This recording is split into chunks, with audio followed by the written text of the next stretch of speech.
Mafia don Mukhtar Ansari की जब तक सांस चलेगी तब तक वो जेल के अंदर रहेगा। आज फर्जी शस्त्र लाइसेंस के मामले में वाराणसी एमपी एमएलए कोर्ट ने मुख्तार को उम्र कैद की सजा सुनाई। 7 केस में पहले मुख्तार को सजा मिल चुकी है, लेकिन यह सब आसान नहीं था। 2017 में योगी आए और उसके बाद से माफिया गुंडों पर नकेल कसनी शुरू हो गई। योगी सरकार की मजबूत पैरवी से मुख्तार को आखिरकार सजा मिली है। लॉ एंड ऑर्डर योगी की यूएसपी रहा है। योगी इस वक्त इलेक्शन मोड में है। जहां जहां जा रहे हैं मोदी की गारंटी की बात कर रहे हैं और साथ ही साथ लॉ एंड ऑर्डर का जिक्र भी कर रहे हैं। वो जानते हैं कि लॉ एंड ऑर्डर वो फॉर्मूला है जो मिशन 80 को तो पूरा कराने में मदद ही करेगा और मोदी को 3rd टर्म सुनिश्चित करेगा। पहले लोग बाहर नहीं निकलते थे, गुंडे माफिया हावी होते थे। आज गुंडे माफिया गायब हो गए हैं।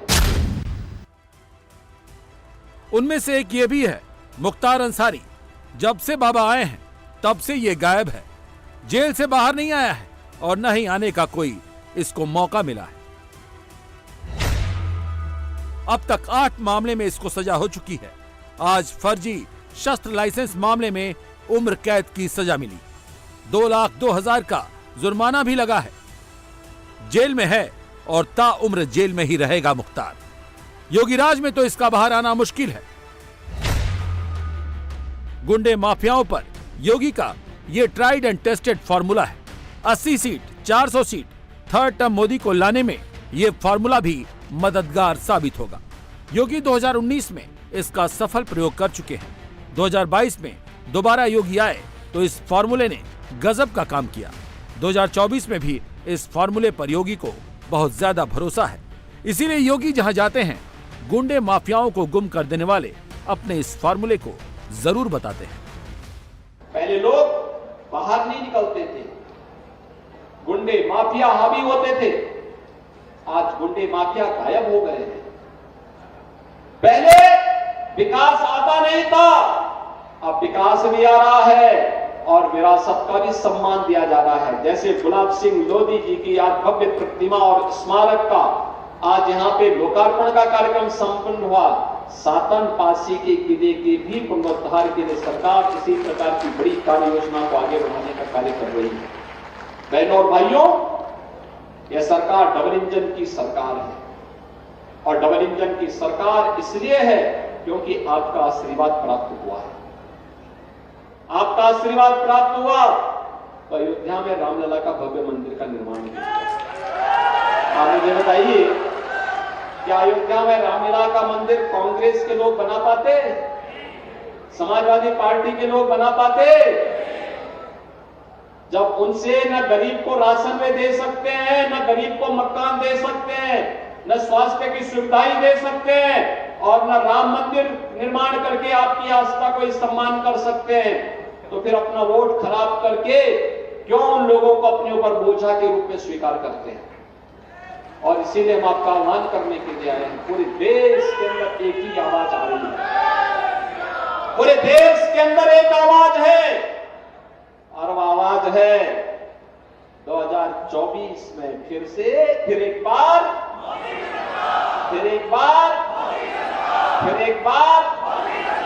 मोदी सरकार का पूरे देश के अंदर एक आवाज आ रही है। योगी इस वक्त रूट 80 पर चल रहे हैं। जब मुख्तार पर फैसला आने वाला था उस वक्त योगी उन्नाव में थे और यहां से माफियाओं और गुंडों को उनकी जगह बता रहे थे और 80 सीट का हिसाब भी लगा रहे थे। उन्नाव से साक्षी महाराज सांसद हैं। बीजेपी ने इनको दोबारा मौका दिया है। इस बार यहां की हवा किधर की ओर चल रही है ये बताएंगे, लेकिन उससे पहले मुख्तार अंसारी के जराइम का पूरा हिसाब किताब बताएंगे। कैसे बाबा जब आए तो मुख्तार दुबक गया। मुख्तार की सजा की सारी लिस्ट 2022 से ही बननी शुरू हुई। मुख्तार अंसारी पर पहला मुकदमा 1988 में हुआ। गाजीपुर की सदर कोतवाली में दर्ज ये मुकदमा हत्या का था, लेकिन मुख्तार को पहली सजा हुई 2022 में। 21 दिसंबर 2022 को लखनऊ के आलमबाग थाने में दर्ज मुकदमे में मुख्तार को 7 साल की कठोर कारावास और 37,000 रुपए का जुर्माना हुआ। और इसके अगले ही दिन लखनऊ के हजरतगंज थाने में दर्ज गैंगस्टर मामले में 5 साल का कठोर कारावास और 50,000 रुपए जुर्माने की सजा मिली। इसके बाद 15 दिसंबर 2022 को गाजीपुर में गैंगस्टर एक्ट में 10 साल की कारावास और 5 लाख रुपए का जुर्माना हुआ। 2023 के अप्रैल में गाजीपुर के मोहम्मदाबाद थाने में गैंगस्टर एक्ट के एक मुकदमे में 10 साल की कारावास और 5 लाख रुपए का जुर्माने की सजा हुई।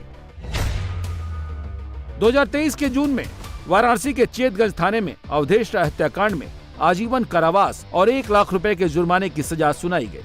इसी तरह सितंबर 2023 में गाजीपुर में गैंगस्टर एक्ट में 10 साल का कठोर कारावास और 5 लाख की जुर्माना हुआ। दिसंबर 2023 में वाराणसी के भेलूपुर थाने में दर्ज मुकदमे में 5.5 साल की सजा और 10,000 रुपए का जुर्माना लगा।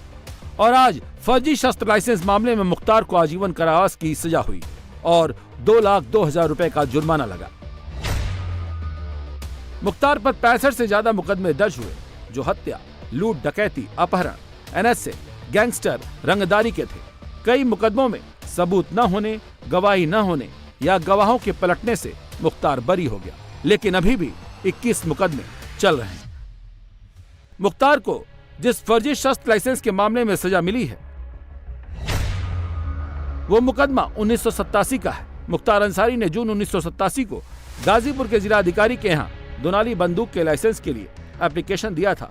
मुख्तार अंसारी पर आरोप है कि DM और SP के फर्जी साइन से शस्त्र लाइसेंस ले लिया था। इस मामले में 1990 में मुख्तार पर मुकदमा हुआ था और CBCID मामले की जांच का आदेश हुआ था। इस मामले में उस समय के जिलाधिकारी आलोक रंजन और गाजीपुर के तब के SP देवराज नागर के बयान भी दर्ज हुए। आलोक रंजन बाद में UP के मुख्य सचिव और देवराज नागर UP के DGP पद से रिटायर हुए और अब मुख्तार को उसी मामले में सजा मिल चुकी है। गाजीपुर में DM और SP के फर्जी हस्ताक्षर से शस्त्र लाइसेंस प्राप्त करने का मामला था, जिसमें अभियोजन की तरफ से 10 गवाह परिचित कराए गए। इस मामले की विवेचना CBCID ने कराई थी। इसका मुकदमा भी CBCID के एडिशनल SP ने लिखवाया था। उसके बाद 10 गवाह CBCID की तरफ से परिचित कराए गए। डॉक्यूमेंट्री एविडेंस के तौर पर विधि विज्ञान प्रयोगशाला की रिपोर्ट दाखिल की गई थी। उसके बाद कोर्ट ने आज उन्हें दोषी मानते हुए आजीवन कारावास और दंड की सजा। और ये भी तय है कि जिस तरह से योगी सरकार लॉ एंड ऑर्डर पर जीरो टॉलरेंस की पॉलिसी को लेकर चल रही है, मुख्तार के बाहर आने की उम्मीद तो एकदम नहीं दिख रही है।